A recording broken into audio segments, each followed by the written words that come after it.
একেবারে অন্ধকার কুটির, দেখা যায় না। মাঝে মধ্যে আমি যাইতাম, 1.5 মাস পর্যন্ত বন্দী ছিল হযরত খুবাইব রাদিয়াল্লাহু তাআলা আনহু। আমি মাঝে মধ্যে দেখতে যাইতাম লোকটা জীবিত আছে না মারা গেছে। দলে দলে কাফের বেঈমানরা আসতো, ওহে শুনছনি কি কথা, হারেস কাফের রে যে মারছে মুসলমানরা, যেই মুসলমান মারছে, জমির যেই সাহাবী তারে মারছিল, তারে বন্দী করা হয়েছে, তারে দেখতে যাব। দেখতে কিন্তু আসতো মিষ্টি নিয়া না, খাবার নিয়ে না, এমনকি ভালো ব্যবহারটা পর্যন্ত নিয়ে না, বরং তারা লাঠি নিয়ে আসতো, কেউ জুতা নিয়ে আসতো, কেউ মুখ ভরা গালি নিয়ে আইসা গালিগালাজ করতো, মারধর করতো। মারতে মারতে হযরত খুবাইব রাদিয়াল্লাহু তাআলা আনহু যখন মার খাইতে খাইতে যখন ক্লান্ত হয়ে যাইতেন, বেহুশ হয়ে যাইতেন, তারা মৃত ভেবে ছেড়ে চলে যাইত। ওই যে জয়নাব পরবর্তীতে যিনি মুসলমান হয়েছিলেন, তিনি বলেন আমি মাঝে মধ্যে উকি দিয়ে দেখতাম, দরজাগুলো যেহেতু বন্ধ, ইত্তলাতু আলা খুবাইবিন, উকি দিয়ে দেখতাম যে এই লোকটা বেঁচে আছে না মারা গেছে। কারণ ভাইয়েরা তো খাবার একেবারে বন্ধ করে দিয়েছে। দলে দলে লোকেরা আসতেছে, আয়সা সাইরা শুধু অপমান করে, লাঞ্ছনা করে, শুধু তাই নয় বরং মারে, মারতে মারতে বেহুশ বানায় এই জায়গার ভিতরে রেখে যায়। এই জন্য আমি মাঝে মধ্যে দেখতে যাইতাম। হঠাৎ করে আমি লক্ষ্য করে দেখি হযরত খুবাইব রাদিয়াল্লাহু তাআলা আনহুর হাতে ফি ইয়াদিহি বিন কিতফি ইনাবিন, আমি লক্ষ্য করে দেখলাম একটা আচমকা অন্য ধরনের এক বিশেষ ধরনের এক ধরনের আঙ্গুরের সরা হযরত খুবাইব রাদিয়াল্লাহু তাআলা আনহুর হাতে। ওই আঙ্গুরের সরা থেকে হযরত খুবাইব রাদিয়াল্লাহু তাআলা আনহু খাইতেছেন আর বাঁচায়া রাখতেছেন কে? নবীজির কাছে কয়েকজন লোক আসছে। আমি এখন সহিহ বুখারী শরীফের 3045 নং হাদিস আপনাদেরকে শোনাইতেছি। নবীর অনুসরণ আর অনুকরণের একটা উপমা দিয়েই আলোচনা শেষ করে ফেলবো। আছেন তো ইনশাল্লাহ? এই তো কেবলমাত্র বসলেন, বহুত বক্তাগণ আছেন। উঠে যাবেন? উঠে যাবেন নাকি? পড়েন তো লিল্লাহি তাকবীর, লিল্লাহি তাকবীর। আমার ভাইজানেরা, সহিহ বুখারীর 3045 নং হাদিস, এই হাদিসটা খুললেন হযরত আবু হুরাইরা রাদিয়াল্লাহু তাআলা আনহু থেকে বর্ণনা। তিনি বলেন, ইসলামের শত্রুরা ইসলামের শত্রুতা করলো, নবীর বিরুদ্ধাচরণ করলো, করতে করতে বিশ্বনবীরে মক্কায় থাকতে দিল না। বিশ্বনবী যায়া মদিনায় স্থান নিল। ওইখান থেকে দিনের দাওয়াত চলতেছে চলতেছে চলতেছে, বদরের যুদ্ধ হয়ে গেল। এরপরে দেখলো তারা লক্ষ্য কইরা ইসলামের বিজয় শুধু বাড়তেই আছে বাড়তেই আছে।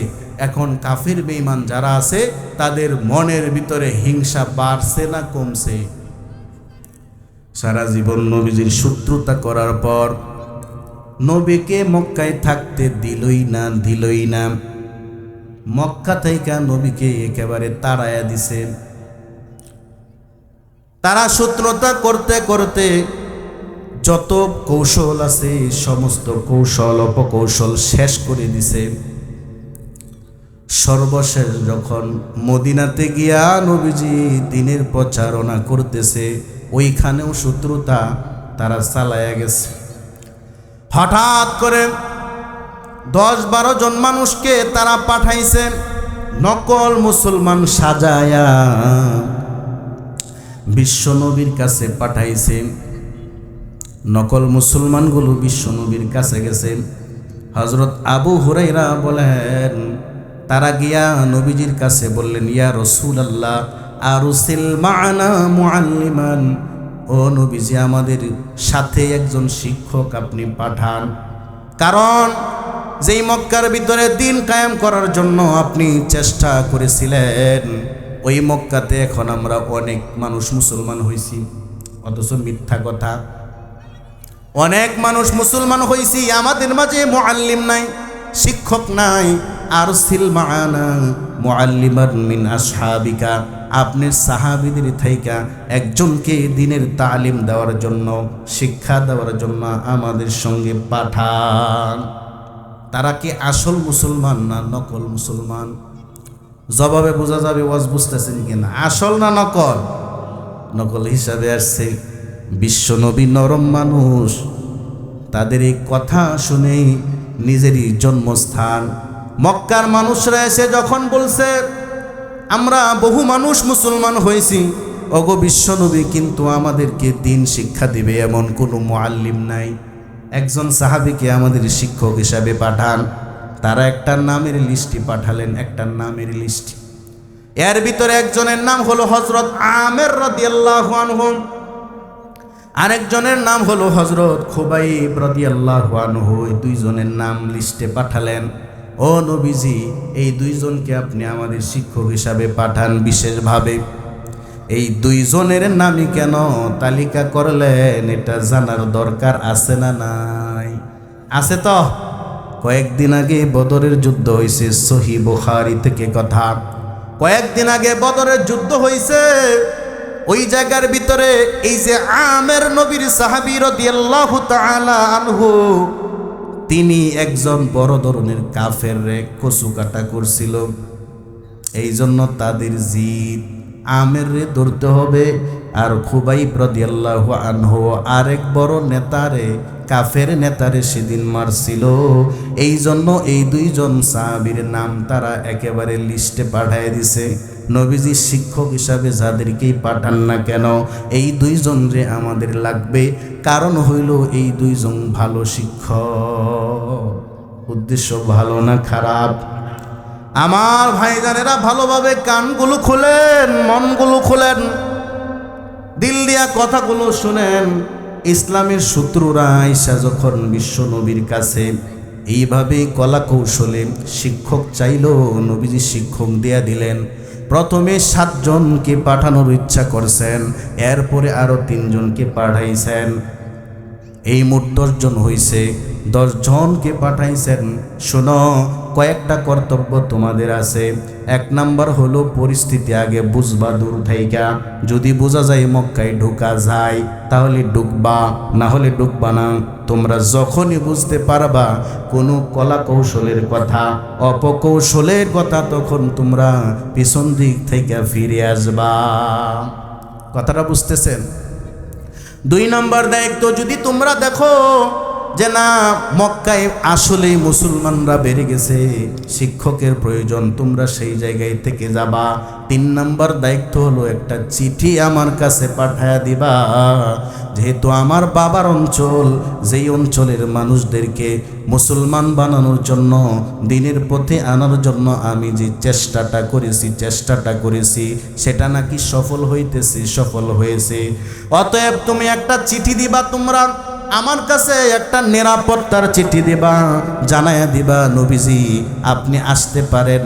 যদি তোমাদের চিঠি আমি ভালোভাবে পাই তাহলে আমি নবী নিজে আর একটা বড় দল নিয়ে মক্কায় যাব।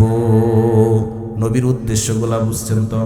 নবীজি বললেন তোমরা আগে লক্ষ্য করবা যাওয়া যায় কিনা, নিরাপদ যদি মনে করো তাহলে তোমরা ভিতরে ঢুকবা, এরপরে ওই জায়গার ভিতরে সুন্দর একটা পরিস্থিতি তৈরি করবা, নিজেরা শিক্ষকতায় লেগে যাইবা।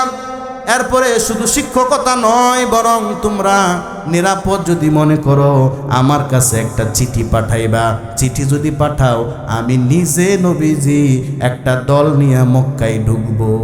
নবীজির কত বুক ভরা আশা, এই আশাগুলো নিয়ে এই 10 জন সাহাবীকে পাঠাইলেন শিক্ষক হিসাবে।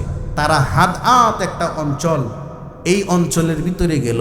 এই হাদআত অঞ্চলটা উসফান এবং মক্কার মাঝে এই জায়গাটা। এই জায়গার ভিতরে যখন তারা গেল, নাস্তা পানি করলো, একটা পাহাড়ি অঞ্চল, একটা উপত্যকা। এই হাদিসটা কিন্তু আমি শেষ করব মাত্র 5 মিনিটের ভিতর। তো এই অঞ্চলের ভিতরে গিয়া সেরা নাস্তা করছে। তারা নাস্তা যখন করলো, হঠাৎ কইরা লক্ষ্য করছে কিরে আমাদেরকে তো 200 কাফের বেঈমান তীর নিয়ে ঘেরাও করে ফেলছে। বলে নাউজুবিল্লাহ। 10 জন সাহাবী কিন্তু যুদ্ধের জন্য আসে নাই, তারা এই জায়গায় এসেছিলেন দিন প্রচারের জন্য, নবীর হুকুম মানার জন্য, মান্য করার জন্য।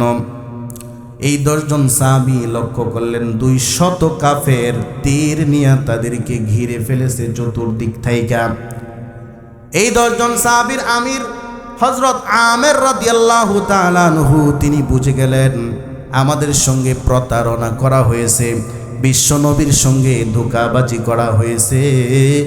এই জন্য তারা এখন একেবারে স্থির হয়ে গেল, কাফের বেঈমান যতই থাকুক না কেন, আমরা মুসলমান যত কম থাকি না কেন, আমরা যুদ্ধ আগে করব, এরপরে যদি বেঁচে থাকি থাকবো, না হলে নয়। হযরত আমের রাদিয়াল্লাহু তাআলা আনহু এইভাবে সিদ্ধান্ত নিলেন। 10 জন যুদ্ধ করতেছে 200 জনের সঙ্গে, আবার 200 জন পরিপূর্ণ প্রস্তুতি নিয়ে আসছে। এই 10 জন কিন্তু দিল খোলা, তাদের মধ্যে কোনো পেশগুছ নাই, সাদা সিধা মানুষ। তাই 10 জন পারে নাই, 7 জনকে তারা শহীদ করে দিছে। ভাইজান আমার ভালোভাবে লক্ষ্য করেন, এর ভিতরে হযরত আমের রাদিয়াল্লাহু তাআলা আনহু, তাদের একটা টার্গেট ছিল, ওনারে তারা মাইরাত হয়ে গেছে গা, কিন্তু খবর নাই। 3 জনরে বন্দি করছে, এর ভিতরে সর্বশেষে 2 জন ছিল, একজন হযরত খুবাইব রাদিয়াল্লাহু আনহু, এরপর আরেকজনের নাম হলো হযরত যায়েদ ইবনে দাসিনা রাদিয়াল্লাহু তাআলা আনহু। তারা এই 2 জন সাহাবীকে নিয়ে গেলেন, নিয়ে যায়া যেই ওই যে বড় ধরনের কাফেরকে মারছিল, তাদের সন্তানাদিদের কাছে কড়া দামে চড়া দামে বিক্রি করে দিল। হযরত খুবাইব এবং হযরত যায়েদ ইবনে দাসিনা রাদিয়াল্লাহু তাআলা আনহুমা, এই 2 জনের উপরে যে কঠোর নির্যাতন হয়েছে, এই হাদিসটা যদি শেষ করতে যাই 1 ঘন্টার উপরে লাগবে। সার সংক্ষেপে বলি, সহিহ বুখারী থেকে 6562 নং হাদিসে বর্ণনা আছে, হযরত খুবাইব রাদিয়াল্লাহু তাআলা আনহুরে তারা অন্ধকার একটা ঘরের ভিতরে আবদ্ধ করছে, খানাপিনা বন্ধ করে দিছে। এই হাদিসের ভিতরে আছে ওই যেই ব্যক্তিকে মারছিল তার নাম হলো হারেস। হারেসের সন্তানরা 2 ভাগে বিভক্ত। পরবর্তীতে যারা মুসলমান হয়েছে, এর মধ্যে একজনের নাম হলো, একটা মেয়ে ছিল, নাম হলো তার জয়নাব। এই জয়নব বর্ণনা দিয়া বলে, আমার ভাইয়েরা পরিপূর্ণরূপে খানা এবং পিনা পানিটা পর্যন্ত বন্ধ করে দিছে, একেবারে অন্ধকার কুটির, দেখা যায় না। মাঝে মধ্যে আমি যাইতাম, 1.5 মাস পর্যন্ত বন্দী ছিল হযরত খুবাইব রাদিয়াল্লাহু তাআলা আনহু। আমি মাঝে মধ্যে দেখতে যাইতাম লোকটা জীবিত আছে না মারা গেছে। দলে দলে কাফের বেঈমানরা আসতো, ওহে শুনছনি কি কথা, হারেস কাফের রে যে মারছে মুসলমানরা, যেই মুসলমান মারছে, জমির যেই সাহাবী তারে মারছিল, তারে বন্দী করা হয়েছে, তারে দেখতে যাব। দেখতে কিন্তু আসতো মিষ্টি নিয়া না, খাবার নিয়ে না, এমনকি ভালো ব্যবহারটা পর্যন্ত নিয়ে না, বরং তারা লাঠি নিয়ে আসতো, কেউ জুতা নিয়ে আসতো, কেউ মুখ ভরা গালি নিয়ে আইসা গালিগালাজ করতো, মারধর করতো। মারতে মারতে হযরত খুবাইব রাদিয়াল্লাহু তাআলা আনহু যখন মার খাইতে খাইতে যখন ক্লান্ত হয়ে যাইতেন, বেহুশ হয়ে যাইতেন, তারা মৃত ভেবে ছেড়ে চলে যাইতো। ওই যে জয়নাব, পরবর্তীতে যিনি মুসলমান হয়েছিলেন, তিনি বলেন, আমি মাঝে মধ্যে উকি দিয়ে দেখতাম, দরজাগুলো যেহেতু বন্ধ, ইত্তলাতু আলা খুবাইবিন, উকি দিয়ে দেখতাম যে এই লোকটা বেঁচে আছে না মারা গেছে, কারণ ভাইয়েরা তো খাবার একেবারে বন্ধ করে দিয়েছে। দলে দলে লোকেরা আসতেছে, আয়সা সাইরা শুধু অপমান করে, লাঞ্ছনা করে, শুধু তাই নয় বরং মারে, মারতে মারতে বেহুশ বানায় এই জায়গার ভিতরে রেখে যায়। এই জন্য আমি মাঝে মধ্যে দেখতে যাইতাম। হঠাৎ করে আমি লক্ষ্য করে দেখি হযরত খুবাইব রাদিয়াল্লাহু তাআলা আনহুর হাতে ফি ইয়াদিহি বিন কিতফি ইনাবিন, আমি লক্ষ্য করে দেখলাম একটা আচমকা অন্য ধরনের এক বিশেষ ধরনের এক ধরনের আঙ্গুরের সরা হযরত খুবাইব রাদিয়াল্লাহু তাআলা আনহুর হাতে। ওই আঙ্গুরের সরা থেকে হযরত খুবাইব রাদিয়াল্লাহু তাআলা আনহু খাইতেছেন আর বাঁচায়া রাখতেছেন কে? জান্নাতি খাবার। হযরত জাইনাব বলেন, পরবর্তীতে আমি যখন মুসলমান হইলাম তখন রহস্যটা বুঝতে পারলাম। এমন একটা বন্ধ ঘরের ভিতরে হযরত খুবাইব রে যিনি খাবার খাওয়াইছেন তিনি কে?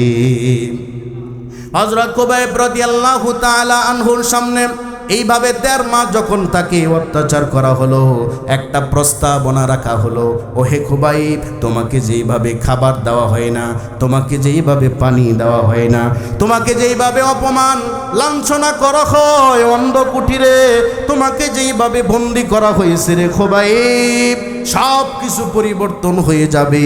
ভালো ভালো খাবারের ব্যবস্থা করা হবে, ভালো ভালো পানির ব্যবস্থা করা হবে, তোমার যে ঘর আছে অন্ধকার, আলোকিত ঘরের প্রাসাদের ব্যবস্থা করা হবে। একটা কাজ যদি করতে পারো, কাজটা কি? বলে কাজটা হলো তোমাদেরকে নবীজি পাঠাইছেন, নিরাপদ কিনা মক্কা নগরী এটা যাচাই করে একটা চিঠি পাঠাইবা। ও খুবাইব, তুমি যদি চাও সব পরিবর্তন হয়ে যাবে, তোমার কষ্ট পরিবর্তন হয়ে যাবে, একটা মিথ্যা চিঠি লিখে মুহাম্মাদুর রাসূলুল্লাহ পড়েন সাল্লাল্লাহু আলাইহি ওয়াসাল্লামের কাছে পাঠায়া দাও, মক্কা নগরী নিরাপদ আছে, আমরা ভালো আছি, নবীজি আপনি আসতে পারেন। বলেন নাউজুবিল্লাহ।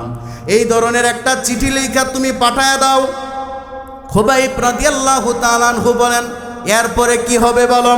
তখন কাফির বেঈমানরা বলল, তোমাকে যেই যেই শাস্তি দেওয়া হয়েছে এই শাস্তিগুলা তোমাদের নবীকে দেওয়া হবে আর তোমাদেরকে ছেড়ে দেওয়া হবে। বলেন নাউজুবিল্লাহ। হযরত খুবাইব রাদিয়াল্লাহু তাআলা আনহু একটা চিৎকার মেরে তখন বলেছিল, তোমরা জানো না উলাইকা মা কান উলাইকা কাতাবা ফি কুলুবিহিমুল ঈমান ওয়া আইয়াদাহুম বিরূহিম মিন। হযরত খুবাইব রাদিয়াল্লাহু তাআলা আনহু তখন তাদেরকে ব্যর্থ কণ্ঠে আওয়াজ তুলে বলেছিল, ওহে কাফের বেঈমানেরা, আমি একা কেন, একা কেন? আমার গোটা পরিবার যদি তোদের হাতে বন্দি থাকতো আর তোরা যদি আমাদেরকে মুক্ত করার এই শর্ত দিতি, বিশ্বনবীকে মুহূর্ত সময়ের জন্য আমাদের জায়গায় শাস্তি দিবি আর আমাদেরকে রাজপ্রাসাদ বানায়া দিবি, তারপর আমরা যারা মুসলমান তারা কখনো এটা মেনে নিতাম না। সুবহানাল্লাহ। এরপরে হযরত খুবাইব রাদিয়াল্লাহু তাআলা আনহু শেষমেশ সিদ্ধান্ত নিলেন, না আমি মারাই যাব, সমস্যা নাই, আমি শহীদ হব, এতে আমার মনের মধ্যে কোনো দুঃখ নাই, কিন্তু আমাকে একটা খুর দিতে পারবা? খুর দিয়ে কি করবা? বলে নবীজির কিছু সুন্নত আছে খুর দিয়ে পালন করতে হয়, ওইগুলো পালন করব। নবীজির সুন্নত আছে না, মুসকাটা সুন্নত, এরপরে নখ কাটা সুন্নত, এই জাতীয় কাটা সাটার সুন্নতগুলো তিনি পালন করলেন। নবীর প্রকৃত আশিকের নমুনার এই হাদিসটা অন্য কোনো সময় বিস্তারিত আলোচনা করব ইনশাআল্লাহ। দেখেন, আমি শেষ মেসেজ দিয়ে দিতেছি। হযরত খুবাইব রাদিয়াল্লাহু তাআলা আনহু এরকম একটা চরম মুহূর্তে তিনি একটা খুর চাইছেন, যেন ওনার মুজ, ওনার নখ ইত্যাদি যেন সুন্নত তরিকায় রাখতে পারেন। এখান থেকে কি আমাদের শিখার কিছুই নাই? শিখার আছে না? তাহলে সফল হতে হলে শুধু নবীকে ভালোবাসি ভালোবাসি জিলাপি মিলাইতেছি, এগুলো দিয়ে কাজ হবে? বরং নবীর অনুসরণ করা লাগবে, ঠিক না? ঠিক বলেন। আল্লাহ পাক রব্বুল আলামিন নবীর অনুসরণ অনুকরণ করে নবীর আদর্শ উম্মত হয়ে এরপরে কবরে যাওয়ার তৌফিক দান করুন। সকলে বলেন আমিন। ওয়া আখিরু দাওয়ানা আনিল হামদুলিল্লাহ।